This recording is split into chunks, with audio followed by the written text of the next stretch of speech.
তাড়াতাড়ি আয় আব্বা এক বস্তা গাঁজা কিনে নিয়ে আসে। তুই আর আমি চুরি করে করে অল্প অল্প করে আচ্ছা আব্বা আসা না। বুঝলি ছোট, তোর সাথে কি আমার খালি রক্তের সম্পর্ক? আরে তুই কি আমার খালি ছোট ভাই, তুই এলো আমার আমিষিরও ভাই। আমি ভাই আর 40 বছর ধরে আমরা দুই ভাই একসাথে আমিষ খাই। এইরকম মিল মহব্বত এই গ্রামে কয়জনের মধ্যে আছে? ঠিকই কইছিস, তোর সাথে আমার এত মিল যে আমার সোয়ালটা অবিকল দেখতে তোর মতোই হইছে।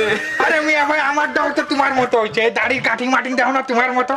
আরে আমি আরো শুনেছি আমাকে দাদা চেহারাটাই তোর মতো ছিল। আরে আমাকে বড় দাদা চেয়ারও তো তোমার মতো ছিল। আমাকে গোষ্ঠীতে একটু সব মানে একটু আছে বুঝছো, একজনের চেয়ার আর একজনের মতো হয়ে যায়, ও কোনো ব্যাপার না। আজকে আর গাঁজা আমাকে নেওয়া হবে না। দুই ভাই মিলে বসে সারা দিন গল্প করবে আর গাঁজা খাবে। ওই গাঁজা আর চুরি করতে পারবে